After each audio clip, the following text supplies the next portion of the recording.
Do not tell him, please. He will get mad if he sees me talking to you. The whisper was so soft it almost disappeared into the hum of the idling engine. But Jake Razor Morrison heard every word, and in that instant, something deep inside his chest tightened like a steel cable pulled too far. He had been rolling slow down the quiet back road, just outside of town, the late evening sun stretching long shadows across the cracked asphalt, when he saw her, a little girl no older than 8 years old, standing barefoot near a rusted mailbox that leaned like it had given up years ago. Her hair was tangled, her small hands clutched the hem of an oversized hoodie, and her wide eyes locked onto him with a mixture of fear and something else he had not seen in a long time. Hope. Jake eased his Harley to a stop, the engine rumbling low like distant thunder, careful not to make any sudden moves, because he knew how he looked: tall, broad, covered in scars and ink, the kind of man parents warned their children about. But she did not run. Instead, she stepped closer, just one small step, and leaned in like she was sharing a secret with the world holding its breath. Before continuing, comment where in the world you are watching from, and make sure to subscribe because tomorrow's story is one you cannot miss. Jake killed the engine, and the sudden silence made the moment feel heavier, like the air itself was watching. He swung his leg off the bike slowly, boots crunching against gravel as he crouched down to her level, keeping his voice low and steady, the way he used to when everything depended on staying calm. "Hey there, kid," he said gently. "You lost." The girl shook her head quickly, her fingers tightening around the fabric of her hoodie as she glanced over her shoulder. Not once, but twice, like something unseen was standing just out of sight. "He is close," she whispered again, her voice trembling now.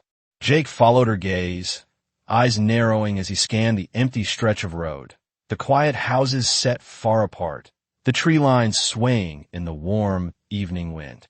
Nothing. No cars, no footsteps, no movement.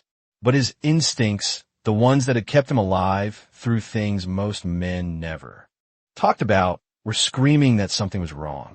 The girl reached out then, her small hand grabbing a fistful of his leather vest, holding on like he was the only solid thing in a world that had turned dangerous. "If he sees me with you," she said, her voice barely holding together, "he will smile, and that is when it gets worse." Jake felt a chill run through him that had nothing to do with the fading sunlight, and for a brief second, a memory flashed behind his eyes, another small hand, another voice asking him not to leave. He swallowed it down hard, forcing himself back to the present, because this time he was not walking away. He shifted slightly, placing himself between the girl and the road without even thinking about it, his body reacting before his mind could catch up. "You are safe right here," he said, the words coming out firmer now, carrying a promise he had not made in years. But as he lifted his head again, scanning the distance one more time, he saw it, just at the edge of the tree line, a figure standing perfectly still, watching them, and the moment Jake realized who that man was, the blood in his veins turned ice cold and his entire body froze in place. The man did not move at first, and somehow that made it worse. He stood there at the edge of the trees, half in shadow, half caught in the last light of the sun, like he had been there all along, waiting. Jake Razor Morrison felt the girl press closer against him, her small fingers gripping his vest tighter now, and he could feel the tremble running through her body. He shifted his weight just enough to place himself fully between her and the figure, his shoulders squaring, his stance widening in a way that came from years of instinct rather than thought. "Stay behind me," he said quietly, not taking his eyes off the man. The girl nodded against his side, but she did not let go. The man finally stepped forward, slow and deliberate, boots crunching softly over gravel and dry leaves, his posture relaxed, almost casual, like he had nothing to hide. As he came closer, Jake could make out more details: clean clothes, pressed shirt, calm expression, the kind of face that would not draw a second glance in a grocery store or a church parking lot. That was what made Jake's jaw tighten. The ones who looked normal were often the ones you missed until it was too late. "Emily," the man called out, his voice smooth, controlled, carrying just enough concern to sound convincing. "There you are. I have been looking everywhere for you." The girl flinched at the sound of her name, her grip tightening again, and Jake felt it like a warning signal running straight through his spine. He lowered his voice, speaking just loud enough for her to hear. "That him?" There was a pause, barely a breath, before she whispered, "Yes, but do not let him take me." Jake exhaled slowly, the decision settling into place without hesitation.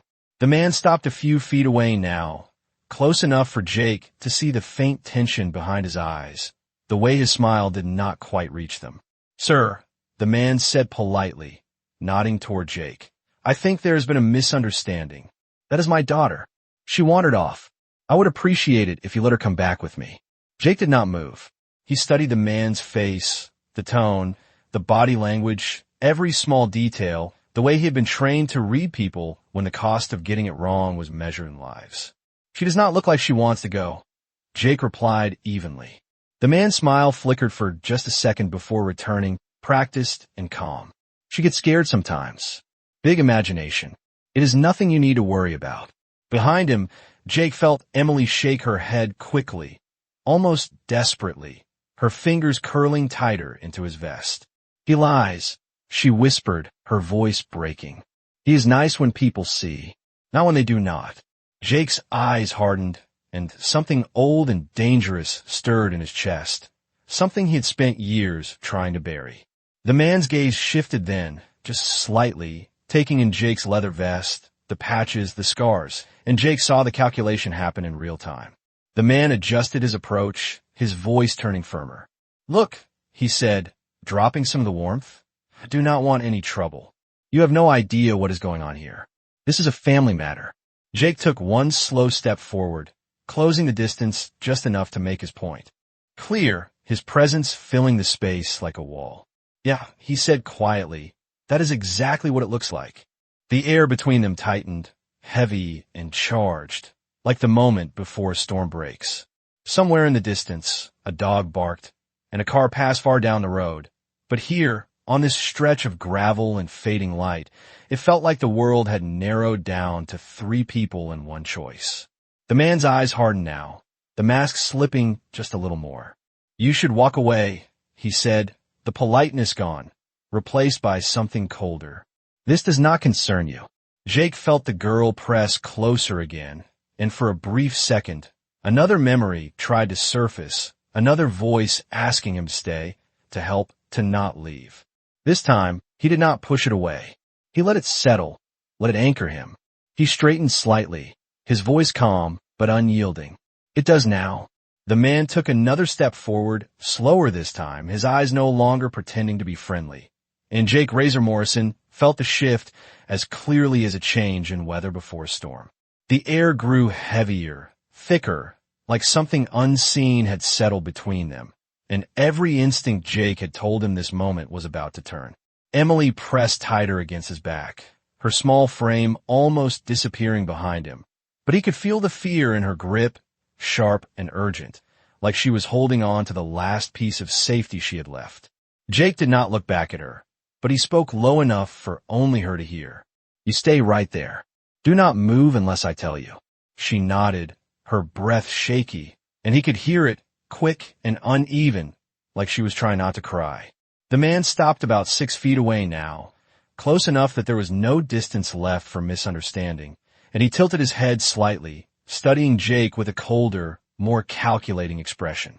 "You are making a mistake," he said, his voice losing all warmth, flattening into something controlled and dangerous. "You think you are helping her, but you are not." Jake's jaw tightened, but his tone stayed even. "Then explain it." The man let out a short breath, almost like a quiet laugh, and ran a hand through his hair, as if he was the one being inconvenienced. "She runs," he said. "She tells stories. She gets ideas in her head and believes them. It is a problem we have been trying to manage." Behind Jake, Emily shook her head quickly, her fingers gripping tighter, and she whispered, "That is not true. He says that so people do not believe me." Jake's eyes flicked to the man again, sharper now, searching for cracks, for anything that confirmed what he was already beginning to suspect. The man noticed the shift, and something in his posture changed, his shoulders tightening just a fraction. "You do not know what kind of trouble you are stepping into," he said, his voice lower now. There are consequences for interfering with a parent and his child. Jake took a slow breath, feeling the familiar weight of a choice pressing down on him, the kind that split a life into before and after. He had walked away before. He had told himself it was not his problem, that someone else would handle it, that it was better to stay out of things that did not belong to him. That decision had followed him every day since. Not this time. He shifted his stance again, grounding himself, his voice calm but firm. She asked me for help, he said. That makes it my problem. The man's eyes hardened fully now, the last trace of civility gone, and for a moment, the mask slipped just enough for Jake to see what was underneath, something colder, something controlled and practiced. Last chance, the man said quietly. Step aside. The words hung in the air, heavy and final, and Jake could feel Emily's grip tighten even more, her fear spiking at the change in tone. He did not move. Instead, he leaned forward slightly, just enough to make his answer clear without raising his voice. No, the silence that followed stretched thin, like something about to snap. The man's gaze dropped briefly to Jake's vest, the patches, the scars, the history written across his body, and then lifted again, sharper, more focused. You think that jacket makes you something? He said. Out here does not mean anything. Jake's expression did not change, but there was a quiet shift in his presence, something deeper, something steadier. I'm not wearing it for you, he replied. The man's lips pressed into a thin line, and for a moment, neither of them moved, two different kinds of men standing on opposite sides of the same line. Then the man took one more step forward, closer than before, close enough that the tension between them felt like it could break into something else at any second. And Jake knew, without a doubt, that whatever happened next was not going to end quietly. Emily's fingers slipped for a moment, just enough for Jake Razor Morrison to feel the sudden hesitation in her grip, and that small break told him everything he needed to know. Fear was no longer just fear of the man in front of them. It was fear of what might happen if this went any further. He shifted slightly, angling his body to block her more completely, but before he could say anything, she moved. It was quick, almost instinctive, like something had been trained into her. She stepped out from behind him just enough to be seen, her shoulders hunched, her head lowered, her voice small and uncertain. I am sorry, she said, barely above a whisper, not to Jake but to the man. Jake felt the ground shift under him in a way that had nothing to do with balance. The man's expression changed instantly, the cold edge softening, the tension draining from his posture as if a switch had been flipped. A gentle smile returned to his face, calm and reassuring, the kind that would make anyone watching believe everything was fine. There you are, he said warmly, taking a slow step forward. It is okay. You are not in trouble. Jake did not move, but his eyes narrowed slightly, tracking every detail. He had seen that kind of switch before, not in homes or quiet roads like this, but in darker places, in situations where people wore faces like masks and changed them depending on who was watching. Emily took another small step forward, away from Jake now, her movements careful, controlled, like she was following a script she had memorized too well. Her hands dropped to her sides, but Jake could see the tension in her fingers, the way they curled slightly, as if she was holding something back. I just got scared, she said, her voice trying to sound normal, trying to sound like a child who had simply wandered too far. I thought I saw something. The man nodded, his smile steady, his tone gentle. It happens, he said. You have always had a big imagination. He glanced briefly at Jake, just a flick of the eyes, but it carried meaning. See, nothing to worry about. Just a child. But Jake did not buy it. Not for a second. He watched Emily closely, the way her eyes never fully lifted, the way her body leaned ever so slightly away from the man, even as she stepped closer. It was subtle, something most people would miss, but not him. Not anymore. Emily, the man said softly, extending his hand, palm open, patient. Come here. There was a pause. A small one. But Jake saw it. The hesitation. The flicker of something real breaking through the act. Emily's eyes shifted, just for a fraction of a second, back toward Jake, and in that glance, There was a silent plea that said everything her words did not. "Do not let me go." And it was gone. She stepped forward again, closing half the distance, her movements slower now, heavier, like each step cost her something. Jake felt something twist inside his chest, sharp and immediate, the echo of a memory he had tried for years to bury. A different night, a different voice, the same kind of hesitation before stepping into something that could not be undone. He clenched his jaw, forcing himself to stay present, to see what was right in front of him. The man's hand remained outstretched, steady, patient, but there was a tightness now in his eyes, a flicker of irritation beneath the calm. He was losing control of the situation, and he knew it. "That is it," the man said, his voice still soft, but with an edge now. "Come on, let's go home." The word home seemed to hit Emily like a physical thing. Her shoulders tightened, her steps slowed even more, and for a moment, it looked like she might stop completely. Jake took a breath, slow and measured, and then he spoke, his voice cutting through the quiet before she could take another step. "Emily." She froze. The man's head turned sharply toward Jake, the smile fading again, replaced by something harder. Jake did not raise his voice. He did not move forward, but the weight behind his words was enough. "You do not have to go anywhere you do not feel safe." The silence that followed stretched tight, and this time, it was Emily who broke first. She turned back, just slightly, her eyes wide, her voice trembling as the truth slipped out before she could stop it. "He said if I tell anyone, he will make it worse." The man's face changed completely then, the mask gone, and Jake knew, without any doubt left, that whatever this was, it was far from over. The moment the words left Emily's mouth, the world seemed to hold its breath, and Jake Razor Morrison felt something inside him settle into place with a clarity that cut through everything else. There was no more doubt, no more second-guessing, just a hard, undeniable truth standing right in front of him. The man's face tightened, not in anger at first, but in calculation, like he was already adjusting to this new version of events, already deciding what mask to wear next.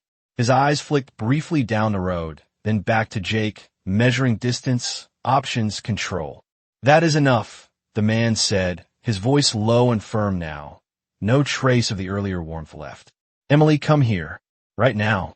The command was sharper this time, stripped of softness, and it hit the air like a crack of something breaking. Emily flinched, her body reacting before her mind could catch up. One small step forward, then another, like she was being pulled by something invisible. Jake saw it happen, the way fear overrode instinct, the way years of conditioning could take over in a single moment. He moved without thinking, stepping forward just enough to close the gap between them, placing himself directly in her path. "She is not going anywhere," he said, his voice calm but solid, like something that could not be moved.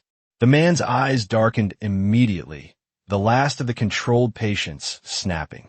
"You are interfering with a legal guardian," he said, louder now, his tone edged with authority. "Do you have any idea what that means?"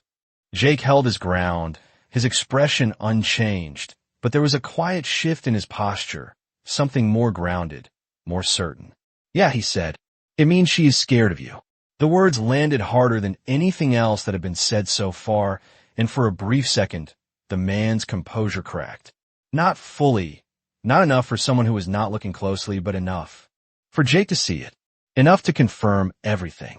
Emily stepped back this time, away from the man, her hand reaching blindly until it found Jake's again, gripping tight, like she had made a choice she could not undo. "Please," she whispered, her voice breaking now. "Do not let him take me."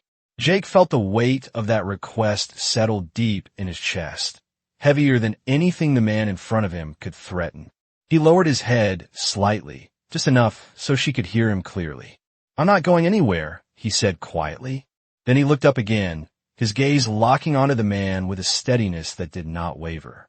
The man took a step closer, closing the distance again, but this time there was no attempt to hide what was underneath. His voice dropped, low and cold. "You are making this very difficult," he said. "For everyone." Jake did not respond right away. He studied the man's face, the tension in his jaw, the tightness around his eyes, the way his hands flexed at his sides like he was holding something back. Then Jake shifted slightly, turning just enough to put himself fully between Emily and the man, a clear line drawn in the dirt without a word. "Yeah," Jake said finally, his voice even. "That is kind of the point." The man's lips pressed together, and for a moment, the silence between them grew heavy again, thick with everything that had not yet been said. Then the man exhaled slowly, like he was forcing himself to regain control. And when he spoke again, his tone had changed, smoother, more measured, but with something darker underneath. "You think you are helping her," he said. "You have no idea what happens after this. People like you do not get to just step into something like this and walk away clean." Jake felt the words, not as a threat, but as a familiar echo of something he had heard before, in different forms, in different places. Warnings meant to make men hesitate, to make them look away. He had listened once. He had walked away once. He was still paying for it. He straightened slightly, his voice steady, carrying a quiet certainty that did not need to be loud. "I'm not looking to walk away," he said. The man's eyes narrowed, the calm finally giving way to something sharper, something more dangerous, and Jake knew that whatever line they had been standing on, they had just crossed it. Behind him, Emily held on tighter, and this time, she did not step forward again. The man's eyes did not leave Jake Razor Morrison, but something behind them shifted again, deeper this time, like a door opening to something he had been keeping hidden. The air between them felt tighter now, heavier, and Jake could sense that whatever came next would not be about words anymore. Behind him, Emily's grip on his vest remained firm, her small fingers pressing into the leather like she was anchoring herself to the only thing standing between her and something she could not escape. Jake did not turn around, but he could feel her presence, feel the fear, and something else beneath it, something fragile that reminded him of a different time, a different voice. It came back without warning, cutting through the present like a blade. A small room. A night that had gone too quiet. A phone call that had come too late. He had been somewhere else when it mattered. He had told himself he would get there in time. He had been wrong. The memory hit hard, fast, and for a split second, it threatened to pull him under. He saw a pair of small shoes by a doorway. He heard a voice calling his name, soft and uncertain. He felt the weight of regret that had never really left him. Jake forced a slow breath through his nose, grounding himself, pulling himself back to the road, to the fading light, to the girl standing behind him now instead of the one he could never protect. Not this time. The man took another step forward, slow and deliberate, testing the space, testing Jake's resolve. "You are carrying something that does not belong to you," he said, his voice quieter now, more controlled, like he was trying a different approach. "You think this is about fear. It is not. It is about discipline, structure, raising a child the right way." Jake's jaw tightened, but he did not interrupt. He let the man speak, let him reveal himself piece by piece. "Children lie," the man continued. "They exaggerate. They create stories when they do not understand boundaries. You are seeing a moment. You are not seeing the whole picture. Behind Jake, Emily shifted slightly, her breath catching, and he could feel the tension spike again, like she had heard these words before, many times in many different forms. Jake finally spoke, his voice low and steady. "She is not lying about being scared." The man's expression hardened again, frustration breaking through the calm surface. "Fear does not mean harm," he said sharply. "It means she is being corrected." The word hung there, heavy and wrong, and something inside Jake snapped into clarity. He had heard enough. He shifted his stance again, grounding himself fully, his shoulders square, his presence immovable now. "You keep saying words like they make it right," Jake said. "They do not." The man's eyes narrowed, and for the first time, there was no attempt to hide the irritation. "You have no authority here," he said. "No understanding. You are projecting your own issues onto something you do not comprehend." The words hit closer than the man probably intended, brushing against the memory Jake had just pushed down, but instead of shaking him, they steadied him. Because this time he did understand. He understood exactly what it looked like when someone tried to make fear sound normal. He understood what happened when no one stepped in. Jake took a slow step forward, closing the distance just enough to make his presence impossible to ignore, his voice calm but carrying weight. "I do not need authority to see what is right in front of me," he said. The man's gaze flicked briefly to Emily again, then back to Jake, calculating, adjusting, always looking for control. "You're going to regret this," he said quietly. "You're stepping into something that will not end well for you." Jake did not respond right away. He let the silence sit, let the weight of the moment settle, and then he spoke, his voice lower now, but unshakable. "Maybe," he said, "but I already know what it feels like to regret walking away." The words hung in the air, and for a moment, even a man seemed to register something in them, something real that could not be dismissed. Behind Jake, Emily's grip tightened again, but this time there was a slight shift in it. Less panic, more trust, like something inside her had started to believe she might not be alone after all. The man saw it too, and that was when his expression changed completely, not just irritation now, but something colder, more dangerous, like he had decided that whatever game he had been playing was over. He took one final step forward, closer than before, and this time there was no mask left at all. The man did not hesitate this time. Whatever restraint he had been holding on to was gone, replaced by something colder, sharper, and far more dangerous. His eyes locked onto Jake Razor Morrison with a focus that stripped away any remaining pretense. And when he spoke, his voice carried no warmth at all. "You should have walked away when you had the chance," he said quietly. The words were not loud, but they landed with weight, like something final. Jake did not respond. He did not need to. His stance had already answered the question, his body positioned squarely between the man and the girl, his presence steady and unyielding. Behind him, Emily shifted again, her grip tightening, and Jake could feel the tension in her small hands. But there was something else now, something new, a fragile thread of belief that he would not step aside. The man took another step forward, closing the distance until only a few feet separated them, and Jake could see it clearly now, the anger beneath the surface, the control slipping, the mask completely gone. "You think you are protecting her," the man said, his voice low and edged. "But you are making this worse. You are teaching her to run, to lie, to trust strangers over her own family." Jake's eyes narrowed slightly, not in doubt, but in focus. He had heard this kind of language before, twisted into something that sounded reasonable, something that could convince people who were not looking closely. But he was looking closely. "She is not running," Jake said calmly. "She is trying to get away." The man's jaw tightened, and for a moment, something flashed in his eyes, something that confirmed everything Jake needed to know. Then it was gone, replaced by something more calculated. "You have no proof of anything," the man said. "All you have is a frightened child and your own assumptions." Jake did not move, but he shifted his weight slightly, grounding himself even more firmly, his voice steady. "I have what I need." The words hung there, simple but unshakable. Behind him, Emily leaned closer, pressing into his back, and Jake could feel her breathing, still uneven, but no longer as frantic as before. She was listening. She was waiting. The man exhaled slowly, his gaze flicking briefly down the road again, then back to Jake, and something changed in his posture, a subtle shift that set off alarms in Jake's mind. "All right," the man said, his tone suddenly calmer, almost resigned.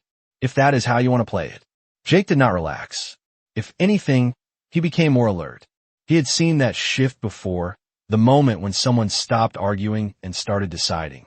The man took a small step back this time, creating just enough space to change the dynamic, and then he reached slowly into his jacket pocket. The movement was controlled, deliberate, but it was enough. Jake's entire body tightened instantly, his focus locking onto the motion, every instinct sharpening.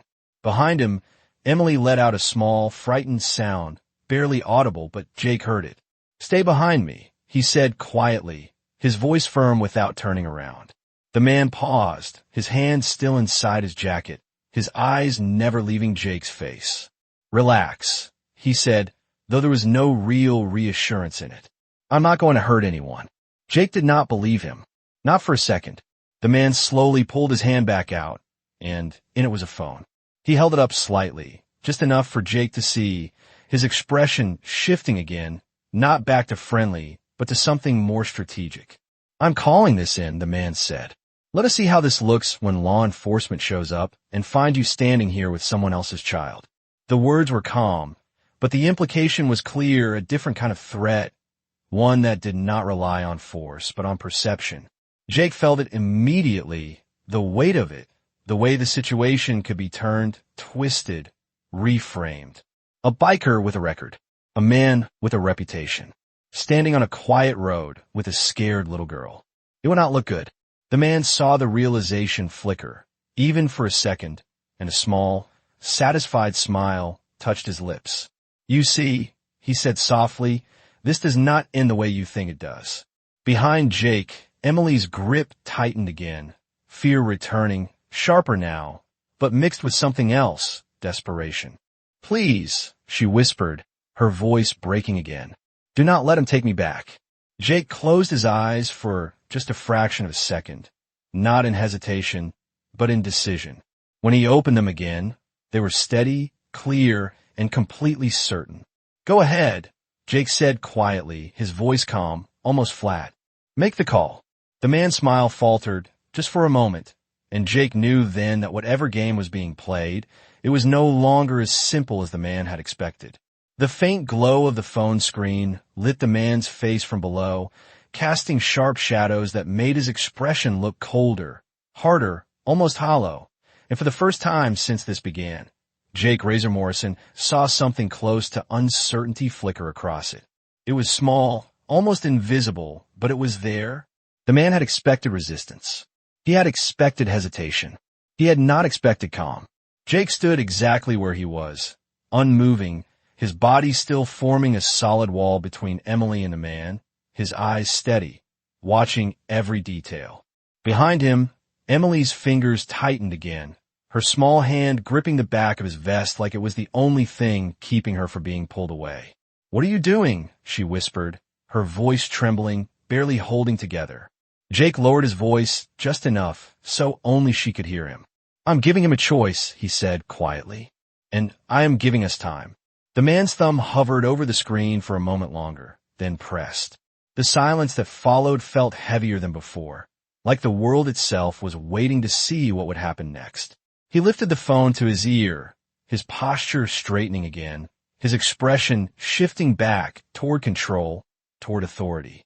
Yes, he said, his voice smooth, measured. I need assistance.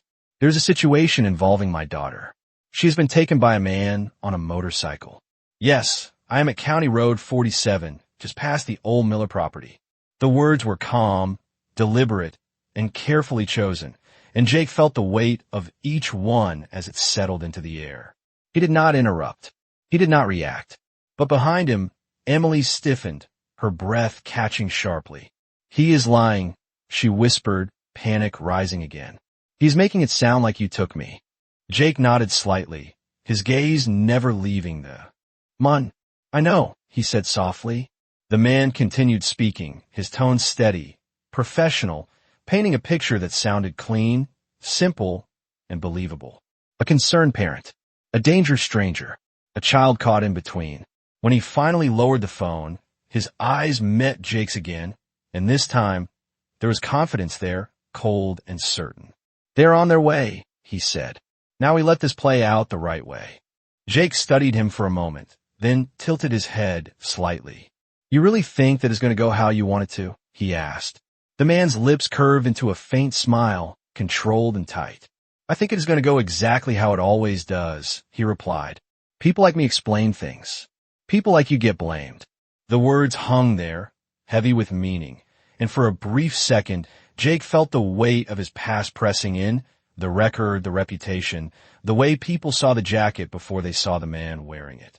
But then he felt Emily's hand tighten again, and that weight shifted into something else, something steadier.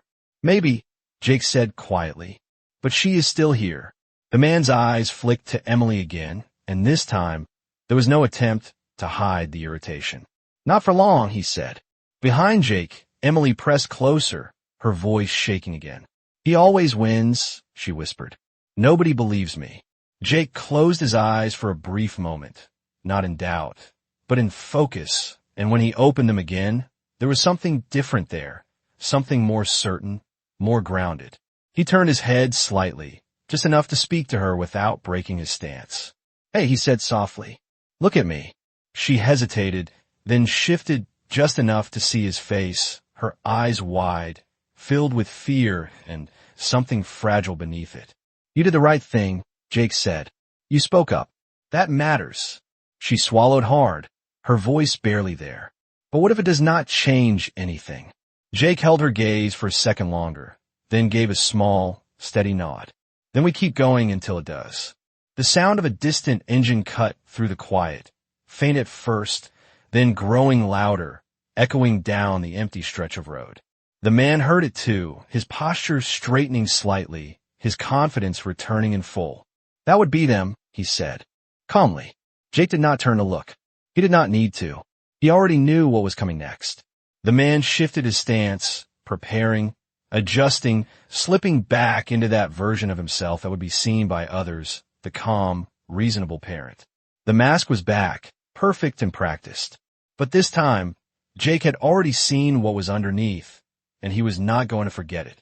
Behind him, Emily's grip tightened one more time as the sound of approaching tires grew louder, closer, and Jake knew that the next few minutes were going to decide everything. The headlights appeared first, cutting through the fading evening light like two sharp blades, growing brighter with each passing second, and Jake Razor Morrison could feel the shift in the air as the moment they had been standing in began to close. The low rumble of the approaching vehicle echoed along the quiet road, bouncing off trees and empty space, until it became impossible to ignore. Behind him, Emily's grip tightened again, her small body pressing closer, and this time there was no attempt to hide the fear in her breathing. It came fast and uneven, like she already knew what was coming. They're going to believe him, she whispered, her voice breaking. They always do. Jake did not turn around, but he let her words settle, not dismissing them, not brushing them aside. He had seen that kind of truth before, the kind that did not come from imagination, but from experience. Maybe, he said quietly, but they're still going to hear you. The vehicle came into view now, a county patrol unit, its tires crunching over gravel as it slowed, then stopped a short distance away. The engine idled for a moment before the driver's side door opened, followed by the passenger side, and two deputies stepped out, their movements measured, alert, already scanning the scene. Jake watched them approach, his posture steady, his hands visible, his stance deliberate. He knew how this looked. He knew exactly how this would be read at first glance. The man stepped forward immediately, his demeanor shifting once again, the calm, concerned parent returning as if it had never left. Officers, he called out, his voice controlled but urgent. Thank you for coming. My daughter wandered off, and this man has been keeping her here. The words landed clean and simple, and Jake could almost see how easily they would fit into a report, how quickly they could become the accepted version of events. One of the deputies, a tall man with a calm expression, slowed slightly as he took in the scene, his eyes moving from Jake to the man, then to the small figure behind Jake's shoulder. All right, the deputy said, his tone neutral. Let us take this one step at a time. The second deputy circled slightly to the side, creating space, watching from another angle, his gaze lingering on Jake's vest, the patches, the history written there. Jake did not move. He kept his hands open, relaxed, but visible, his voice calm when he spoke. I found her standing alone, he said. She asked me for help. The man let out a small breath, shaking his head slightly, as if disappointed. She gets confused, he said smoothly. She runs when she's upset. I've been trying to explain that. Behind Jake, Emily shifted, and this time she did not stay silent. That is not true, she said, her voice shaking but louder than before. The deputies both looked toward her now, their attention sharpening. He hurts my mom, she added, the words coming out in a rush, like she was afraid they would disappear if she did not say them fast enough. The air changed instantly. It was subtle, but Jake felt it, the way the deputy's posture adjusted, the way their focus shifted from assumption to assessment. The tall deputy crouched slightly, lowering himself just enough to be less imposing, his voice softer now. "Hey," he said gently. "What is your name?" "Emily," she answered, her voice trembling. "Emily Carter." The deputy nodded, his expression calm but attentive. "Okay, Emily," he said. "You're doing fine. Just take a breath." The man stepped forward again, just slightly, his tone tightening. "Officer, she is scared. She says things when she is scared. I can explain everything." The second deputy raised a hand slightly, not aggressive but firm. "Sir, we're going to hear from everyone," he said. Jake watched closely, reading every movement, every shift, and he could see it now, the moment where control began to slip, not fully but enough. The man saw it too. His jaw tightened, just for a second, before he smoothed it over again. Jake felt Emily's hand tighten once. More, but this time it was different. Still afraid, but holding on, waiting. And for the first time since this began, Jake realized that this was no longer just about standing in front of her. Now it was about making sure her voice did not disappear in the noise that was about to follow. The tall deputy remained crouched in front of Emily, his voice calm and steady. But there was a sharper focus in his eyes now, the kind that came when something did not line up as neatly as it first appeared. "Emily," he said gently, "can you tell me what happened today?" She hesitated, her fingers tightening in the back of Jake Razor Morrison's vest, her eyes flicking between the deputy and the man standing a few feet away. The man's expression was carefully neutral again, but Jake could see the tension beneath it, the way his jaw held just a little too tight, the way his eyes stayed locked on Emily, like he was trying to control the outcome without speaking. "It is okay," Jake said quietly, just loud enough for her to hear. "Take your time." Emily swallowed hard, her voice shaking but holding together. "I ran," she said. "I ran because he was yelling again." The words were simple, but they carried weight, and Jake saw the shift immediately in the deputy's posture, subtle but real. The second deputy, the one standing off to the side, stepped a little closer, his attention sharpening. "Yelling about what?" the tall deputy asked. Emily hesitated again, her eyes dropping to the ground. "At my mom," she said softly.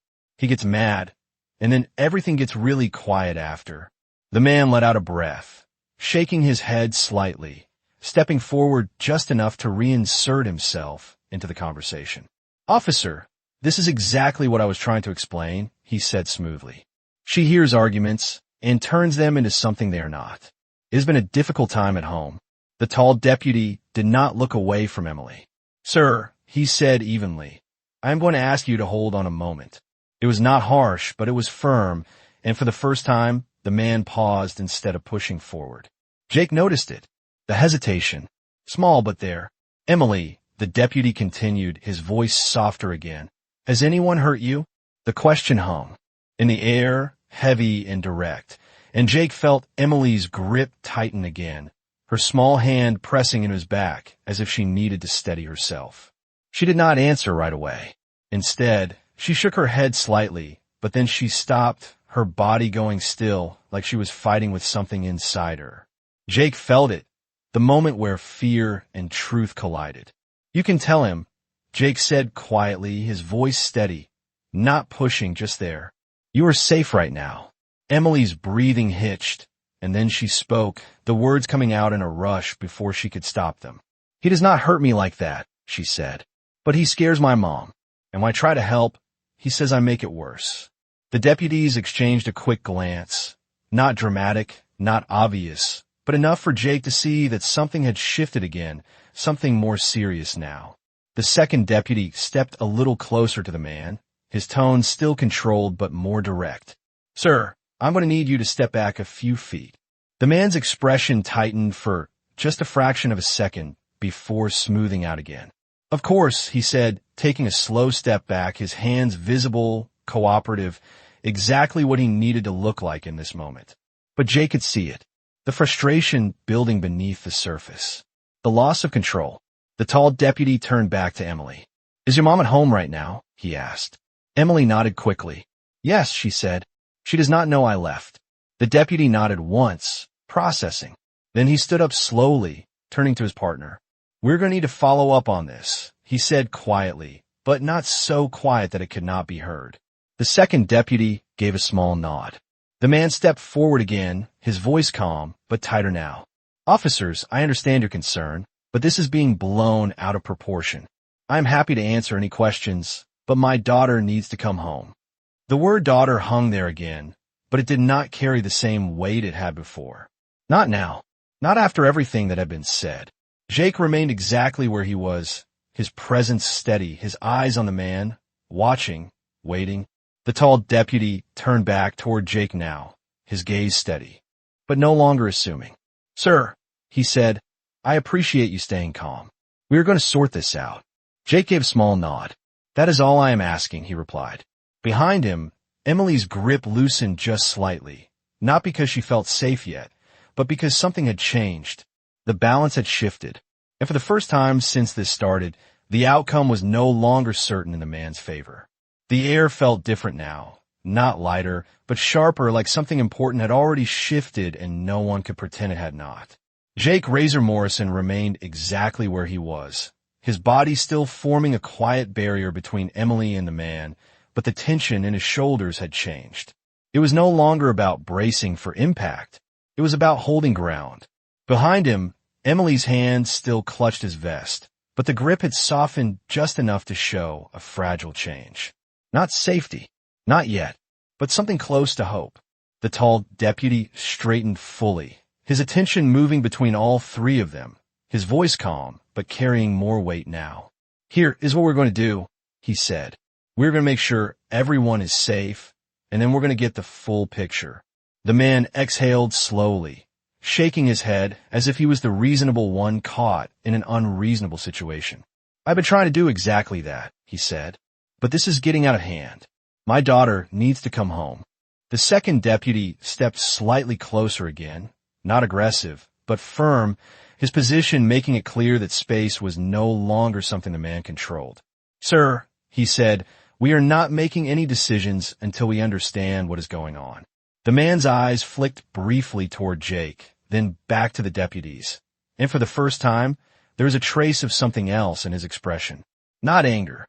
Not frustration, something closer to concern, but not for the reason he wanted them to believe. Jake saw it clearly.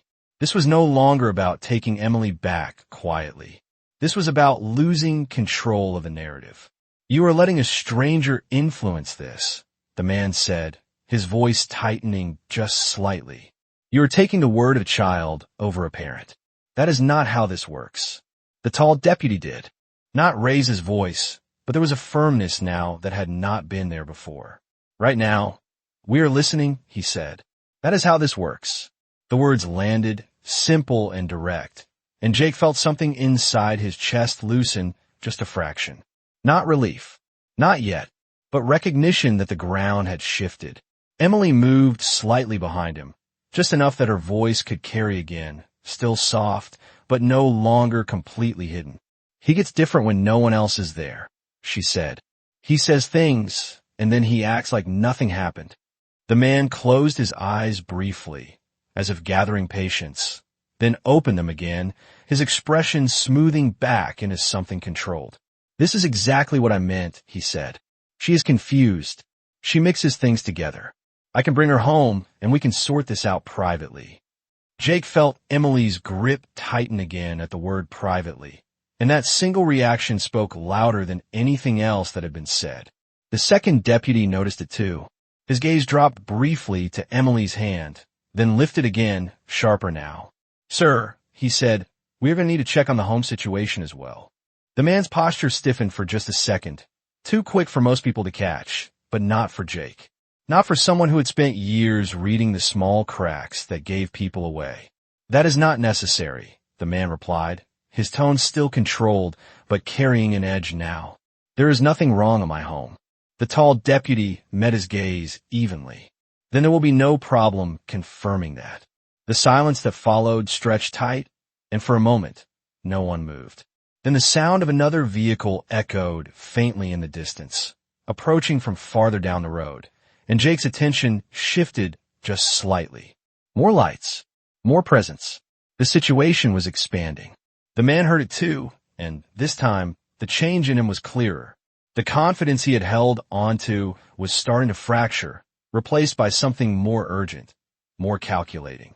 He glanced at Emily again, and for a split second, the look in his eyes was not calm, not controlled, but something else entirely, something that made Jake's chest tighten. Emily saw it too. Her hand gripped tighter again, her body pressing closer behind Jake. "Do not let him take me," she whispered, her voice small but certain. Jake did not hesitate. He did not look away. He did not soften. "He is not taking you anywhere," he said quietly. The words were not loud, but they carried a weight that settled into the space around them. Something steady, something final. And for the first time since this began, Jake realized something important. This was no longer just about standing in front of her. This was about making sure that when the moment came, she would not have to stand alone again. The second set of headlights grew brighter as the vehicle approached, slowing as it reached the scene, and the sound of tires crunching over gravel echoed through the quiet road once more. Jake Razor Morrison did not turn fully this time, but he shifted just enough to track the movement in his peripheral vision. Another patrol unit. More presence. More weight.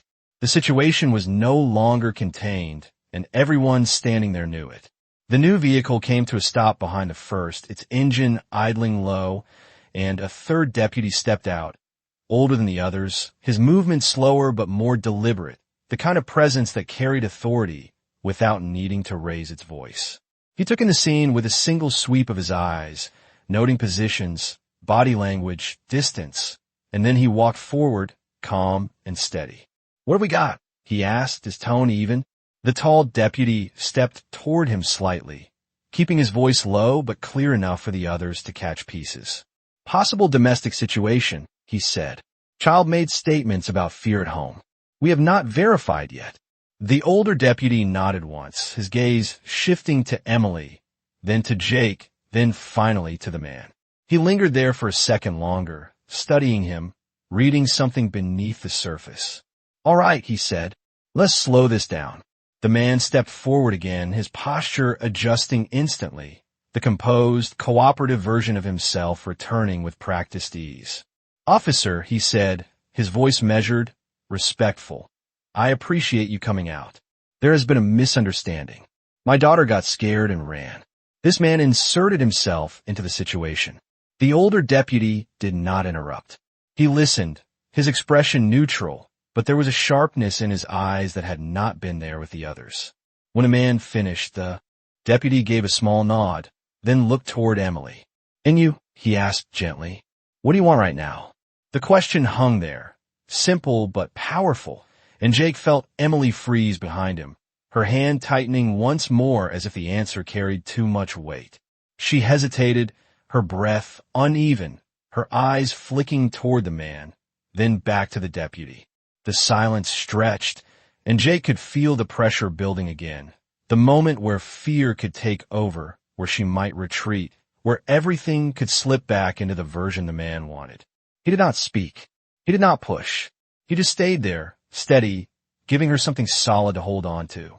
Emily swallowed hard, then finally spoke, her voice trembling but clear enough to carry. "I do not want to go back with him," she said.